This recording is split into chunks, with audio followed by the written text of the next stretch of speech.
Hello everybody, welcome back to the Tokyo FinTech Podcast. Today we welcome Ganesh Iyer, who's the CEO and founder of Dotin. We met initially about a year ago when Dotin was part of the Plug and Play batch here in Japan. Dotin performs a personality profile assessment based on color schemes and contrast that all comes out of science developed initially in Japan in the mid-80s. In the description for this podcast, you'll find the link to the assessment. You can perform it yourself free of charge. It's a 1-minute exercise and you'll be surprised how accurate the results are. But now let's get to the conversation with Ganesh. So you're the founder and CEO of Dotin, and you're using psychology, emotional intelligence, analytics to derive personality profiles. That is correct. We are building the next generation recommendation engine in terms of understanding who you are, but predicting more accurately what are the outcomes that would suit your choice and your personality. So that if I present those outcomes, I remove all the clutter, get you focused on the outcome, help you make the decision faster, get you more connected with the product, you're happy, the enterprise remains happy in terms of having a loyal and dedicated customer. It's a win-win across the table. Yeah, we've been in the business for about 6.5 years now. We did our R&D for 4 years, solid 4 years, flying under the radar, did not go out and sell actively. End of 2017, early 2018 is when we started selling. And so why is the science so complex for the layperson? Why does it take so much time to develop the algorithms? For us, the complexity started with the human, understanding humans. Even after we spent 4 years where we had maybe 69 countries participating in building the base model, a lot of ethnicities, a lot of equal division of male and female, ages between 18 to 90. I strongly feel we are barely scratching the surface in understanding humans as a whole. And the closest analogy I can give you is you have these two Voyagers out in interstellar, and the only thing that they have is two probes that are going in one direction. They have a range of 45 degrees, but it's covering a very minuscule path that it is going into the interstellar space. That's exactly what we are doing. We are in this journey, long haul. We are trying to understand humans, extremely complex. And even though we have probes in place, we kind of have some understanding of the patterns. I don't think we have a whole understanding yet. Understanding humans takes a while. There are not too many tools that can help us validate. So we have to even build the tools to validate what we are seeing as a part of the patterns and make sure that all those patterns are having some good accuracy, helping the end users from the outcomes perspective. And so just before this conversation, I went to your website and did the latest test, and it literally takes a minute. You don't get more than a minute to pick color patterns. You need to pick 10 that resonate with you, and then you get profile analysis. It's quite amazing how that works. And as you say, different cultures, different background have different affinity to brighter colors, dimmer colors, etc. So when you build this model at a global scale, you need to take care of all these cultural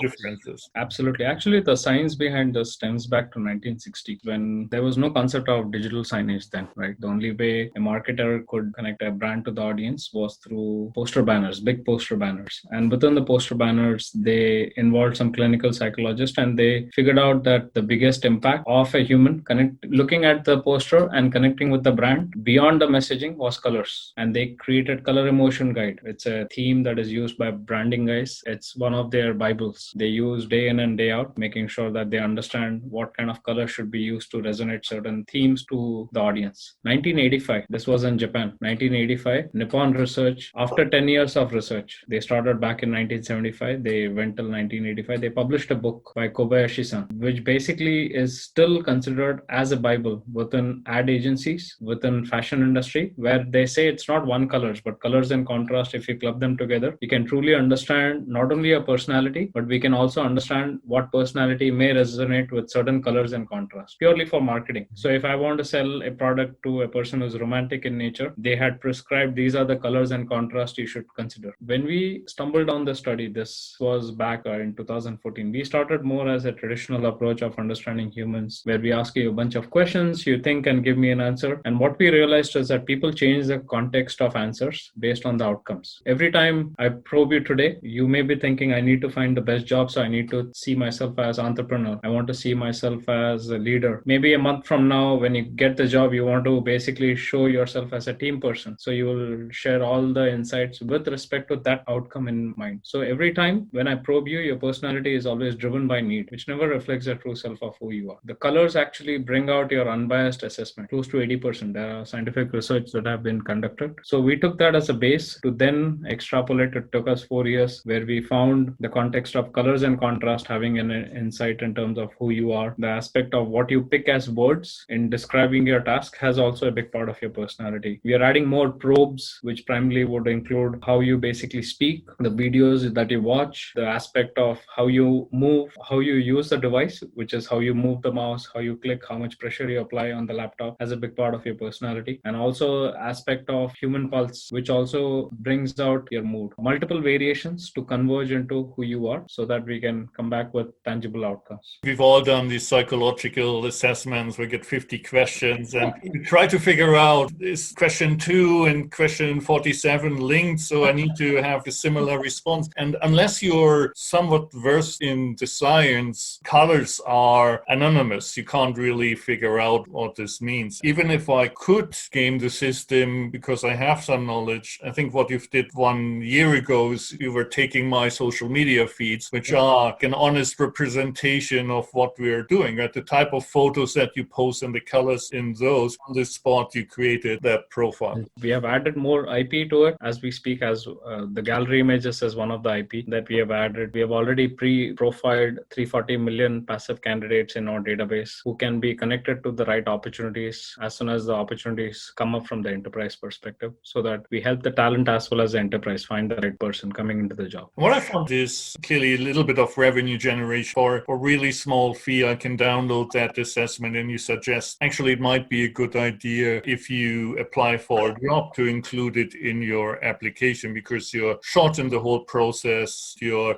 opening yourself up completely as to who you are, something that a resume can never express. Absolutely. I think one of the key aspects that we have noticed, and this is something that came out as a feedback from the users using the service, is we have seen people struggle in terms of highlighting their strengths. And it's very important to sometimes help them in the process as they get into a job. What are the key strengths that they bring to the table? Especially the soft skill strengths are very hard to decipher unless until you pay close attention to it. And that's where we probably thought, as we give the test for free, you can look at the test for free. People were asking, and especially with the COVID-19 hitting, everyone is asking, can we get some kind of cover letter? Can we get some kind of reports? And we just created a simple report and a cover letter that can be downloaded, which would help you to either keep yourself ahead of everyone in the stack as somebody is looking at your profile, or as you're getting into the interview process, just hand it over to the hiring manager. That would make the aspect of them looking at you with a lot deeper sense, and they would see how prepared you are for that interview process. Right. So that's what we're trying to do. How can we help the end users, which is the talent looking for the job? Many people who listen to that maybe think, oh, my data, I need to protect my data. Now, the interesting thing about the pictures that you show in the test as well, they are highly pixelated. So the colors that resonate, but you can't recognize the picture. So you don't need the details and you don't need to see the face or the car or the house where somebody lives. You're taking it one level above that in terms of the detail. And so you guarantee privacy through the approach that you're taking. Absolutely. And that's a very good point. I think the key part here is we have to make sure that in human resources, in general, is a very compliant driven industry. People are very careful in sharing any social information. People are even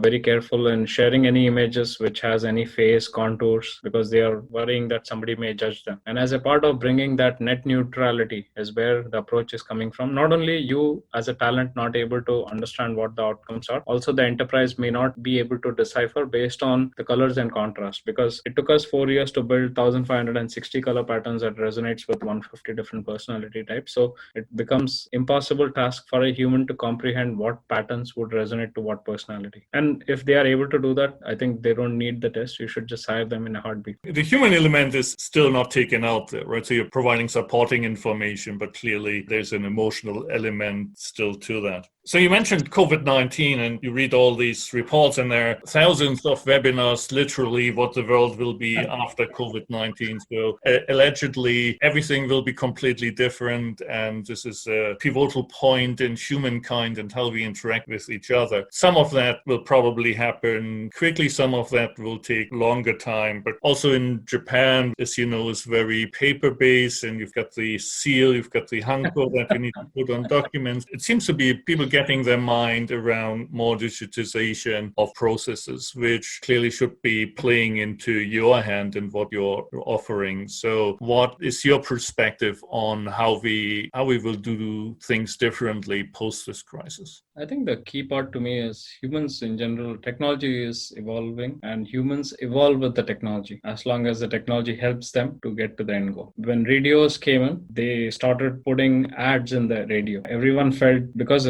that was the way for families to come together. When radio came in, families love to be part of 9 o'clock session, listen through some of these programs that are happening. As soon as they started introducing ads, that was the first time they introduced the ad. Everyone felt this was an intrusion into their privacy because it was a family time. They didn't know why these ads are being shown versus they're just here to listen through some of the programs, right? But they got used to it. And around television, same concept. They went through the programs, ads came and they felt, oh, this is a intrusion of my privacy. Why is it that I'm being bombarded with something I don't want without my consensus? People then got used to it. Fast forward into internet age where you had Facebooks of the world, right? Everyone loved to get into internet. Everyone loved to be online. Everyone wanted to connect and share some of the insights through these social platforms. All of a sudden, their data becomes public and everyone feels, oh, this is now a privacy intrusion. I don't want this to happen. And I think this is more of an awareness, more of mind shift in terms of humans to see the benefits of technology versus not using the technology, right? And when the benefits overcome any of the shortcomings, automatically people move into that without any issues. And that's exactly what is happening with the COVID-19. If you ask me who was a key driving factor in terms of making the digital transformation, real digital transformation in an enterprise, I wouldn't say it's a CEO. I wouldn't say it's a CDO, Chief Digital Officer. I would say it's COVID-19 because just in March, there was a 90% increase in applications that are virtually connecting people. If you look at some of the statistics, Microsoft said 500% usage increase just in China, just in the month of Jan. Zoom had an increase from 10 million to, I believe, 200 million in just in the month of March. All of these are forced, no doubt, but I think this is accelerating the process in a really big way. And as we come out of this, I think people will start realizing. I was talking to the CEO of JobVite, his name is Dan Finnegan. As we were discussing, I think we came to a common conclusion that people will be forced to give out some of the data because if you don't do that, it's a matter of death or life.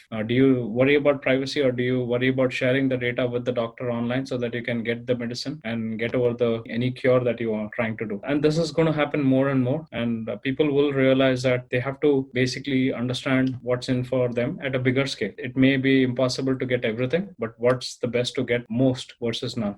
So this is going to drastically change the way humans connect, collaborate, and even communicate with each other. And one of the biggest area I feel would be impacted first would be healthcare in a very big way, where I think people will now be a lot more comfortable sharing their data online versus worrying about where the data is stored, which other doctor is looking at it. Similarly, human resources is one more area which is going to impact in a big way. I think now we are swung ourselves to the other side of the pendulum where everyone is working virtually. I think we will hit some hybrid model where people will now be taking an uncomfortable stance where they would know at least 20 to 25% of their workforce want to work from home. Previously, as the manager said, hey, you can't work from home because the productivity decreases. Now they have 2 months of data to prove that it's probably the same or probably increased. So people will come back and say, why do I need to come to the office? Companies have to adjust themselves to this new normal. And as a part of doing that transformation, all these tools can tremendously help in transforming the company in a big way. It's going to be an uncomfortable shift, but I think it's going to be helpful for all of us.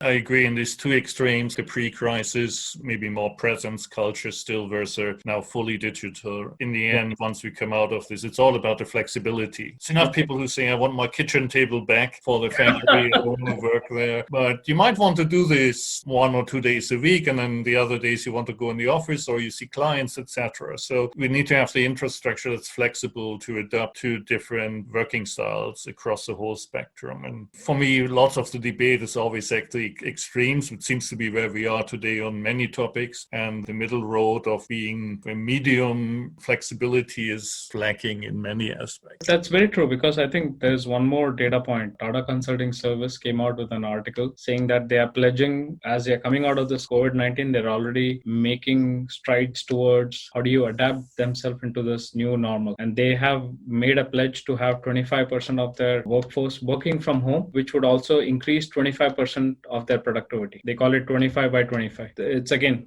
based on some of the data that they have seen, they have heard from the customers, and just looking at how this may really help in accelerating the productivity if you work from home. Getting back to the use cases, so we covered HR to some extent, where you're using this to get a profile and assess candidates, and you also assess the candidates' fit versus the other team members, right? So it's not necessarily only in isolation, it's also in the context of the team that would be initially hired. And what are other use cases for your technology? So it's all about understanding humans. From HR industry perspective, we help in sourcing. We can broaden your sourcing, 340 million passive candidates. Just give me a job title description. I can give you a prioritized list of candidates. I can help you in onboarding process. The tool basically can identify what kind of incentive programs may work for you, training wise, compensation wise, employee engagement wise, so that the companies can start catering some of their programs to that specific individual's needs. We can also look for, if this person joining the team, what would be the team's synergy and where the potential weak points are, so that the managers can take informed decision. But we have also started seeing more companies as we went into this COVID. It's pretty interesting. Before COVID, there were a lot of companies looking at how do you streamline their hiring, because that's almost 52% of their pain point. Now there is a dramatic shift in the ecosystem where the employers want to know more about their employees, and they want to use the same technology to find if there is a new business line that is coming up, how do I identify this person? This employee can be well suited for this opportunity. How do I know this employee can work from home? Does this person's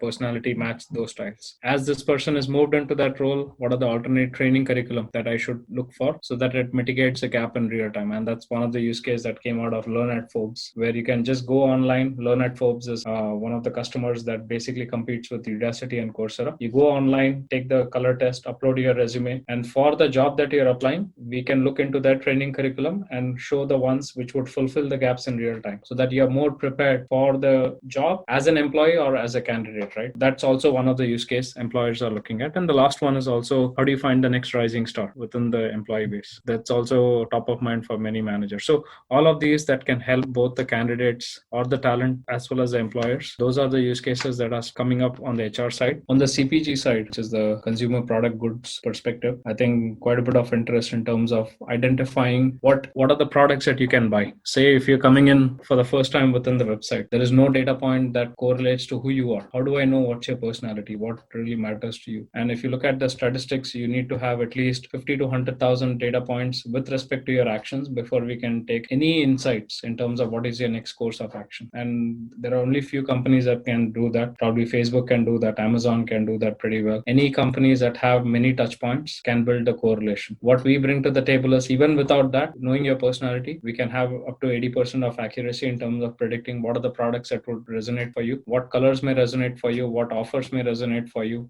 how should be the email campaign be structured so that you can visualize, see, and take actions, and also change your packaging when you're basically going into a demography, more on the CPG side. In the financial service context, have you had discussions, for example, with insurance companies? Because you would think that if you can define that somebody is a more aggressive type, clearly it would be a higher risk for motor insurance, for example, aggressive drivers, higher premium. All these might be factors that people could consider, right? Are you honest? Do you commit insurance fraud? At least it's supplementary data that could be very valuable. Right now, we are not focusing in that area, but there are customers who had reached out to us to do the similar aspect. Can this be additional data source that can help in terms of modeling with respect to risk associated to any loans that are given to that individual? The answer is resounding yes. Just what you need from that perspective perspective is you also need actual data, which includes how much revenue or how much annual income you have, any other data set in terms of age, the aspect of where you live. That also plays in part in terms of predicting, along with your personality, no doubt. That can add one more layer. So there are companies who have reached out to us. They are trying this process as we speak. But the bigger focus on the insurance side actually is on the human resource, where there are insurance companies that have hired frontline sales and credit officers, or the insurance officers who sell the insurance, right? And they have seen people who got hired through our channel exceeded the quota by 2.5x, which is enormous for any enterprise companies. They are still using it more on the employee and talent side, but the same can be worked towards a customer as well. And so what is your licensing model when you have direct customers or you get strategic partners also? How do you get paid at the end of the day? Is this by assessment or is it an enterprise type license? How does it work? So there are two types of models, keeping it confined to HR. So there are two aspects. As a candidate, you may do assessment once with respect to a job. It is basically starting as $1 per assessment, and it comes down to a couple of cents if the volume is very high. But there is also a platform fee if you want to compare that person to other jobs, if you want to compare that person to the team, if you want to find alternate training curriculum that would suit that person's personality, if you want to find the incentive program that would work for that person. All of these are platform play. So there is a flat platform fee. It's again starting at $99 for up to 100 people, where you can do all of these mix and match, find all the outcomes. So without putting a dent in your pocket, for 100 people, you're looking at less than $200 per month. That's a bargain compared to the cost of making a hiring mistake or decision mistake in putting a wrong team together, etc. Absolutely. And I think the key part here is not even that part. There are some assessments that would cost you about $150 to $200 per assessment. Forget about the analytics on top of it, right? So where we come from is the aspect of bringing more data to every person who can then make informed decisions, versus bringing data to only a few elites who have the luxury to pay money. To us, that normalcy has to be brought in place, both from the candidate as well as the employer's perspective, so that this becomes like a no-brainer.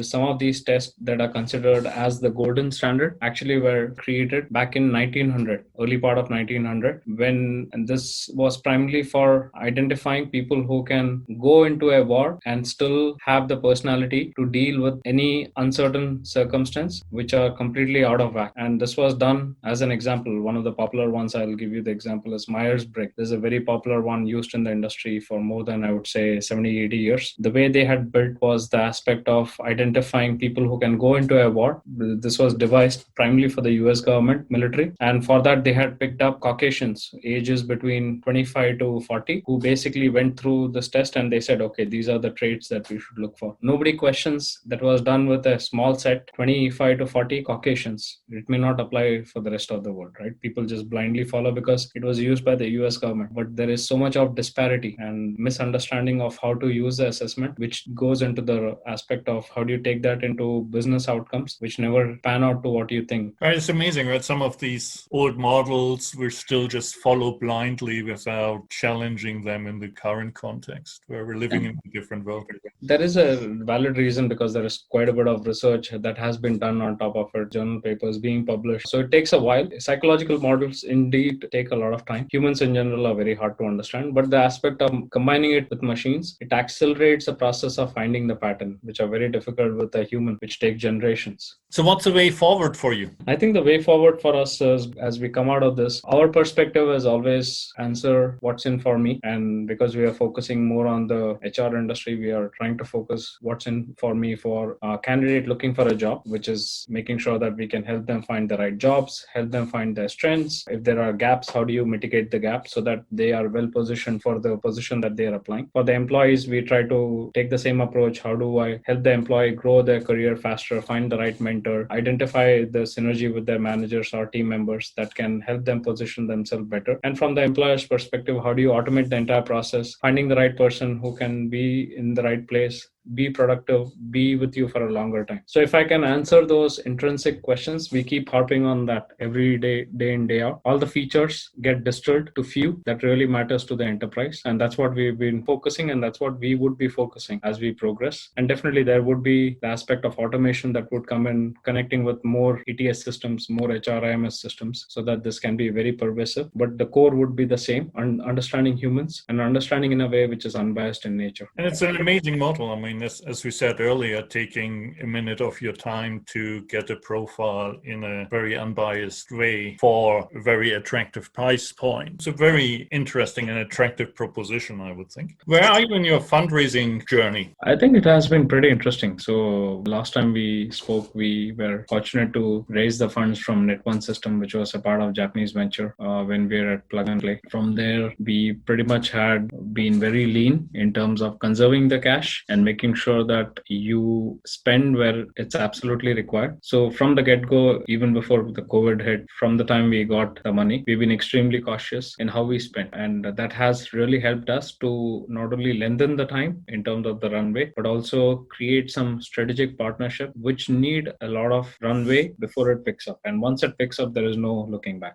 That planning has really worked out well for us. And especially it's working out better, where now we don't have to worry about laying off anybody because we knew exactly what we are getting into. We went with the planning that things are going to go absolutely south. How do you plan for it and make sure that you still have a lot of oxygen to grow and thrive? As a startup, you always look for the best opportunity to conserve the cash, look for funds where you don't have to dilute the equity, but still get enough money to cut down the operational costs. So we've been very fortunate to get some of the funding from Google as an example. They've been sponsoring our GCP for the past, I would say, 4 years. And they even extended some part of it as a part of the COVID crisis, which really keeps down the VM cost, which is a big part of software as a service. Similarly, been very prudent in terms of picking some of the talent that can do multiple things, not just one. That way, as we see some slowdown, they are now shifting the focus into more product features and building the features versus delivering and managing the customer. So they were managing both sides of the spectrum as an example. It's a double-edged sword because you can't scale up from that perspective, but we knew that unless until we don't see the ramp up from the partners, we didn't want to just hire people for the sake of hiring. So that has really helped us. From the investment perspective, coming back to investment, we were fortunate to basically conserve the cash, increase the runway, extend the partnership. And recently we were fortunate to, as we got into these commercial contracts, now we knew that we have to expand quickly. And I didn't want to just burn the existing cash. I would rather go out and get a smaller seed round so that it can be invested towards ramping up the team. As we get the commercial contract ends, increase the ARR, that becomes a lot easier task for me to then raise a lot bigger check without diluting the company. So that's a strategy that we have been adopting. We've been very fortunate in the past, I would say 3 months we've been out in terms of the investment. We were fortunate to get a part of the investment through a micro fund. Recently, we closed around 3 weeks ago, and this was with a micro fund from BGV. BGV is a very popular VC in Bay Area. They, along with Emergent VC and Bloom VC, all of them have co-created a micro fund. They have come in recently. We also have the family members of Alpha Media, which is one of the largest toy manufacturers in China. They basically, as an example, when Toys R Us went to China, they had to partner with Alpha Media to sell the toys in China. So they are one of the largest manufacturers of toys in the world. They also came in as a part of the seed round. Still going out and looking for opportunities, but this gives us enough cushion not to worry about running out of fuel as we are ramping up some of these critical initiatives. Is there anything else you'd like to throw in? No, I think thank you for this opportunity. For all the folks who are listening to this, I think hang in there. Good luck with whatever you are planning to do in the next 6 to 8 months. As we are doing as a startup, if you focus on the signal, not the noise, you would come out of this with a lot more features, functionality, a lot more vigor, and probably you will excel in the environment going forward. So thank you for the opportunity. Thanks very much, Ganesh.